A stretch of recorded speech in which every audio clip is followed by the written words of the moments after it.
स्वागत है स्टूडेंट्स आपका हमारे चैनल में। तो आज हम class 12th math NCERT chapter 1 relations and functions की मिसलेनियस का क्वेश्चन नंबर 14 आज हम सॉल्व करने वाले हैं। तो क्वेश्चन नंबर 14 हमको दिया हुआ है कि define a binary operation star on the set 0 1 2 3 4 5 as a star B equal to A plus b if a plus B less than 6 and a plus b minus 6 if a plus B less than greater than equal to 6, so that 0 is the identity for this operation and each element A of the set is invertible with 6 minus A being the inverse of A। तो students इधर हमको binary option दिया है star और हमारा set हमको given है ये वाला और हमें कंडीशन ये वाली दी हुई है। हमें बताना है कि 0 है ना हमारा आइडेंटिटी एलिमेंट है इस वाले ऑपरेशन स्टार के लिए, और जो हमें बताना है और कि जो हमारा इन्वर्स है इस सेट के सारे एलिमेंट का उसको हमको 6 माइनस ए के फॉर्म में बताना है। सीधा सा मतलब ये है कि जो भी इन्वर्स आएगा हमको उसको 6 माइनस ए के फॉर्म में बताना है। तो सबसे पहले हम इस क्वेश्चन के लिए कर लेंगे लेट ए इक्वल टू 0, 1, 2, 3, 4, 5। ठीक है, हमने सेट को लेट कर लिया एंड हमको कंडीशन दी है A star B equal to A plus B. A plus B कब होगा? अगर if A plus B less than है 6 के, और ए प्लस बी माइनस 6 का होगा जब if A plus B greater than equal to 6। तो कहने का मतलब A star B equal to A plus B तब होगा जब ए प्लस बी 6 से कम होगा, और ए स्टार बी इक्वल होगा हमारे ए प्लस बी माइनस 6 के अगर ए प्लस बी ग्रेटर या फिर इक्वल होगा 6 के। ठीक है स्टूडेंट, तो ये हमारी कंडीशन दी हुई है। तो इस वाले क्वेश्चन को सॉल्व करने के लिए हमको टेबल बनाना पड़ेगा। तो हम इस वाले क्वेश्चन को टेबल के ज़रिए सॉल्व करेंगे। तो टेबल बनाने के लिए सिंपली हमको कुछ नहीं करना होता है, हम इधर लिख देंगे पहले स्टार जो हमारा ऑपरेशन है। अब इसके बाद जो हमारे सेट के एलिमेंट हैं हमको उनको लिख देना है। तो 0 1 2 3 4 5 ये हमारे सेट के एलिमेंट हैं। इसी तरीके से हमने इधर लिख देना है 0 1 2 3 4 एंड 5 ये हमको लिख देना है। अब हम इसको कॉलम बना लेंगे। तो ये हमारा बन गया कॉलम, ये हमने बना लिए हैं कॉलम। अब स्टूडेंट्स हमको कंडीशन देख करके देखो, इधर से अब हम लेंगे ए की वैल्यू और इधर से अब हम लेंगे बी की वैल्यू, और हमको कंडीशन देख करके स्टार की जो कंडीशन दी हुई है उसको देख करके हमको इस कॉलम में वैल्यू रखना है। तो देखो कंडीशन कैसी, अगर ए प्लस बी हमारा जो है लेस आता है 6 के, तो जो ए प्लस बी आएगा मतलब जो ए और बी का जो सम आएगा हम उसको इस कॉलम में लिख देंगे। और अगर ए प्लस बी जो है एक ग्रेटर देन आता है या फिर इक्वल आता है 6 के, तो जो है हम ए प्लस बी में से माइनस कर देंगे 6, और जो माइनस करने पर आएगा 6 उसको हम इस कॉलम में लिख देंगे। तो सबसे पहले देखते हैं, देखो इधर से हम ए की वैल्यू लेंगे और इधर से बी की। तो मैंने ली 0 प्लस 0। 0 प्लस 0 क्या होता है? 0 ही होता है। ठीक है, क्योंकि देखो 0 प्लस 0 होता है 0, जो कि लेस देन है किससे? 6 से, मतलब ए प्लस बी जो है लेस देन है 6 से। ठीक है, तो ये हमारा ए प्लस बी ही हो जाएगा। ए प्लस बी का मतलब हमारा 0 ही हो जाएगा। इसी तरीके से स्टूडेंट्स अगर मैं 0 प्लस 1 करता हूँ तो देखिएगा स्टूडेंट्स आप कि अब मैंने ली इधर से ए की वैल्यू 0 और इधर से ली बी की वैल्यू 1। ठीक है, तो ए की वैल्यू 0 ली और बी की वैल्यू ली मैंने 1, इनको प्लस किया तो आया 1। ठीक है, जो कि हमारा स्मॉल है 6 से। तो इसका मतलब क्या हुआ कि ये ए है ये बी है, जब हमने प्लस किया तो ये इसकी जो वैल्यू आई वो हमारा स्मॉल है 6 से, इसीलिए हम ए प्लस बी लिख देंगे। ए प्लस बी मतलब 0 प्लस 1 लिख देंगे, और 0 प्लस 1 इक्वल होता है हमारे 1 के, तो इसीलिए इस कॉलम में हम 1 लिख देंगे। इसी तरीके से 0 प्लस 2 करेंगे तो हमारा आएगा 2, जो कि स्मॉल होता है हमारा 6 से। ठीक है, तो ये हमारा हो जाएगा 2। 0 प्लस 3 करेंगे तो आएगा 3, जो कि स्मॉल होता है 6 से, इसीलिए हमारा हो जाएगा 3। 0 प्लस 4 करेंगे तो 4 भी हमारा 6 से स्मॉल होता है, इसीलिए 4। 0 प्लस 5 करेंगे तो भी हमारा 5 आ जाएगा, क्योंकि 5 जो है स्मॉल होता है 6 से। ठीक है, अब हम इधर देख लेते हैं 1 प्लस 0 करेंगे तो 1 आ जाएगा, क्योंकि ये स्मॉल होता है 6 से। 1 प्लस 1 करेंगे तो 2 आ जाएगा, क्योंकि स्मॉल होता है 6 से। 1 प्लस 2 करेंगे तो ये आ जाएगा 3, जो कि स्मॉल होता है 6 से। 1 + 3 करेंगे तो आ जाएगा 4 जो कि स्मॉल होता है 6 से। 1 + 4 करेंगे तो आ जाएगा 5 जो कि स्मॉल होता है 6 से। 1 + 5 करेंगे। अब स्टूडेंट्स देखिएगा आप कि 1 + 5 करेंगे, मतलब ए की वैल्यू ली मैंने 1 और बी की वैल्यू ली 5, तो 1 + 5 किया तो हमारा आया 6। ठीक है, हमारा आया 6 जो कि इक्वल होता है 6 के। कहने का मतलब 6 तो 6 के इक्वल ही होगा। तो अब हमारी कंडीशन कौन सी लग जाएगी, अगर a + b ग्रेटर या फिर इक्वल है 6 के, तो हमारी कंडीशन दी हुई है a + b - 6। ठीक है, तो इसका मतलब क्या हुआ कि देखो a की वैल्यू 1 है और b की वैल्यू 5, तो 1 + 5 - 6 हमारा हो जाएगा। ठीक है स्टूडेंट्स, तो ये हमारा हुआ 1 + 5 6, 6 - 6 विच इज़ इक्वल्स टू 0। तो अब इस वाले कॉलम में हमारा जो है ना 0 आ जाएगा। देखो क्यों आ जाएगा, क्योंकि जब हमने a और b को प्लस किया तो वो इक्वल आया 6 के, और अगर 6 के इक्वल आता है तो हमारी कंडीशन ये बन जाती है, और इसकी कंडीशन हमको दी है ये वाली a + b - 6।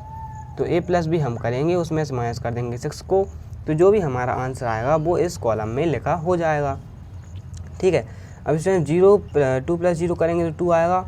ये स्मॉल होता है 6 के, इसीलिए इसका आंसर जो है 2 हो जाएगा, इधर 2 लिख देंगे हम।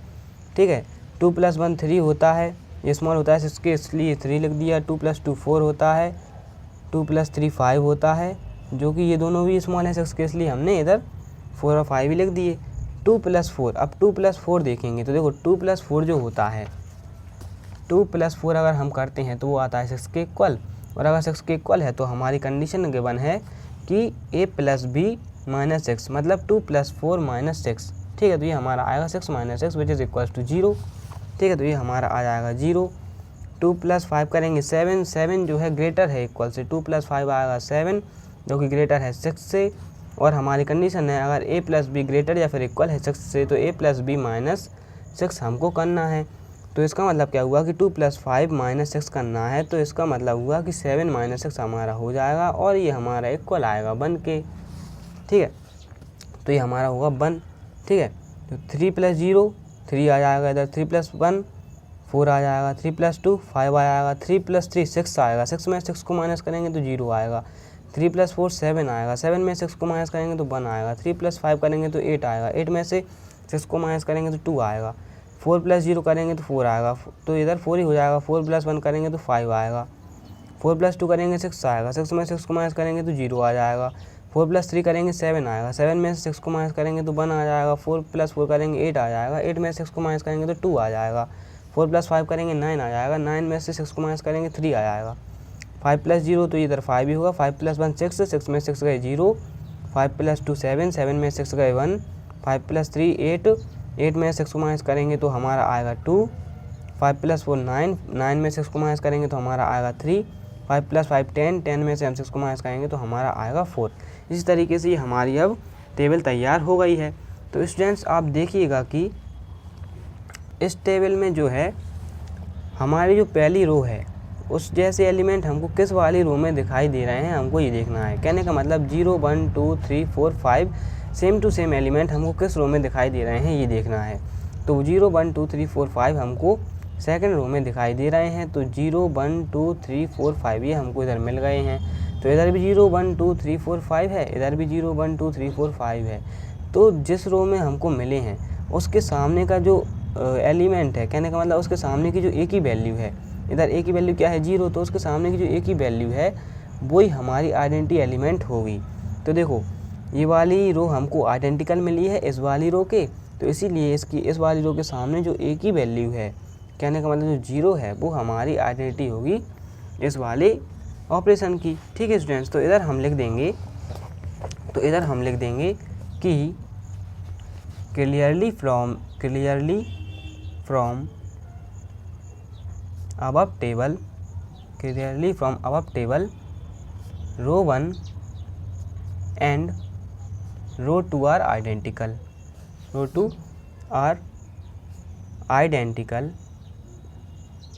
and therefore इसीलिए 0 is the identity element of star. 0 is the identity element of star, इसीलिए 0 जो है हमारा आइडेंटिटी एलिमेंट होगा स्टार का। ठीक है स्टूडेंट्स, अब हमको देखना है इन्वर्टिबल। इन्वर्टिबल ऑपरेशन मतलब जो इन्वर्स निकलेगा हमको वो 6 - a के फॉर्म में हमको लिखना है। अब तो स्टूडेंट्स अब हमको जो इन्वर्स 6 - a के फॉर्म में करना है उसके लिए हमको जो है टेबल की ज़रूरत पड़ेगी। तो देखो कैसे करेंगे कि हमारा जो सेट है, जो सेट ए है वो हमारा है 0 1 2 3 4 5। ठीक है स्टूडेंट्स, ये हमारा सेट है और हमारी जो आइडेंटिटी एलिमेंट है वो हमारा 0 है। ठीक है स्टूडेंट्स, तो अगर हमको इन्वर्स 6 - a के फॉर्म में करना है तो 0 जो हमारी आइडेंटिटी है, 0 आइडेंटिटी है, इसीलिए हमको 0 को ढूंढ करके, मतलब कहने का मतलब इस टेबल में हमको 0 को ढूंढ करके उसके सामने की जो b की वैल्यू है वो हमको लिख देना है। ठीक है स्टूडेंट्स, और वही हमारा जो है कहने का मतलब इन्वर्स होगा। ठीक है, और उस इन्वर्स को हम 6 - a के फॉर्म में कन्वर्ट कर देंगे। देखो स्टूडेंट्स कहने का मतलब मैं आपको करके बताता हूँ जब आपको और अच्छे से समझ में आएगा। तो अब हम करेंगे नाउ, देखो अब हमको इधर से एलिमेंट देखना है। तो इधर से सबसे पहले एलिमेंट हम लेंगे 0 और इसका करेंगे हम इन्वर्स फाइंड। तो इसका इन्वर्स फाइंड करने के लिए, 0 का इन्वर्स फाइंड करने के लिए हमको 0 के सामने वाली, कहने का मतलब एलिमेंट जो है हमारा 0, इस एलिमेंट के सामने वाली रो में देखना होगा कि 0 कहाँ पर है। ठीक है, तो ये हमारा आ गया इधर 0। अब 0 की जो सीध बनेगी हमारी, 0 की जो लाइन बनेगी उस लाइन में देखना है हमको b की वैल्यू। तो 0 की लाइन में b की वैल्यू है हमारी 0, क्योंकि इस वाली रो में से हमको b की वैल्यू लेना है। तो 0 की लाइन में हमारी b की वैल्यू है 0, तो 0 का जो इन्वर्स है वो 0 हो जाएगा। ठीक है, इसी तरीके से अब हम देख लेंगे 1 और इसका देख लेंगे फिर इन्वर्स। तो 1 की जो 1 एलिमेंट है, अब उसके सामने जो रो दी हुई है हमको देखना है कि उधर 0 कहाँ पर लाई कर रहा है, 0 कहाँ पर आ रहा है। तो जब हमने 1 के सामने की रो देखी तो 0 हमारा इधर आ रहा है। ठीक है, और 0 के सामने जो b की वैल्यू है, ठीक है, तो कहने का मतलब इधर 0 के सामने 5 है, तो 0 के सामने जो b की वैल्यू है वही इस 1 का इन्वर्स हो जाएगा। तो 1 का इन्वर्स हो जाएगा, 0 के सामने है वैल्यू 5, तो 1 का इन्वर्स हो जाएगा 5। इसी तरीके से 2 का इन्वर्स हो जाएगा, 2 के सामने हमारी 0 है ये, और 0 के सामने हमारी b की वैल्यू है 4, तो 2 का इन्वर्स हो जाएगा हमारा 4। इसी तरीके से हमारा 3 का इन्वर्स हो जाएगा। देखो 3 के सामने 0 कहाँ पर है, ये है, 3 के सामने की रो में 0 वैल्यू हमको ये दी हुई है, और 0 वैल्यू के लाइन में b की वैल्यू हमारी 3 है, तो 3 का इन्वर्स हमारा 3 हो जाएगा। 4 के सामने 0 ये है, तो 4 का इन्वर्स देखिएगा आप, 4 के सामने 0 ये है, और 0 की लाइन में हमको दी है वैल्यू b की 2, तो 4 का इन्वर्स हमारा हो जाएगा 2। 5 के सामने 0 ये है, और b की वैल्यू हमको इस 0 की लाइन में दी है 1, तो 5 का इन्वर्स हमारा हो जाएगा 1। ठीक है, तो इस प्रत्येक एलिमेंट का, इस ईच एलिमेंट का हमने है ना इन्वर्स निकाल लिया है। अब हमको इसको जो है ना 6 - a के फॉर्म में कन्वर्ट करना है। ठीक है, तो 0 को हम कैसे लिख सकते हैं, 6 - 6। ठीक है, तो ये हमारा 6 - a के फॉर्म में कन्वर्ट हो गया। देखो 6 - 6 के a के फॉर्म, 6 - a के फॉर्म में कैसे कन्वर्ट हो गया कि ये 6 तो ये रहा और a का काम हमारा 6 कर रहा है इधर। ठीक है, तो 6 - a के फॉर्म में हमारा कन्वर्ट हो गया। इसी तरीके से 5 को हम कैसे लिख सकते हैं, 6 - 1। ठीक है, 4 को हम कैसे लिख सकते हैं, 6 - 2। 3 को कैसे लिख सकते हैं, 6 - 3। 2 को कैसे लिख सकते हैं, 6 - 4, और 1 को कैसे लिख सकते हैं, 6 - 5। तो ये हमने इधर 6 - a के फॉर्म में कन्वर्ट कर दिए हैं। तो स्टूडेंट्स ये वीडियो थोड़ा लॉन्ग हो गया है क्योंकि इधर हमने टेबल का यूज़ किया है, और अगर हमारा ये वीडियो थोड़ा लॉन्ग नहीं होता तो हम नहीं जान पाते कि टेबल बनाना कैसे है कंडीशन रख के, और हमको इन्वर्स फाइंड कैसे करना है, और आइडेंटिटी एलिमेंट कैसे फाइंड करना है। ठीक है स्टूडेंट्स, तो ये वाला क्वेश्चन इधर फिनिश होता है। तो आज की वीडियो में बस इतना ही, मिलते हैं अगली वीडियो में। चैनल को सब्सक्राइब करें, वीडियो को लाइक करें, दोस्तों के साथ शेयर करें, और अगर कोई भी क्वेश्चन हो तो कमेंट सेक्शन में ज़रूर लिखें। Thank you.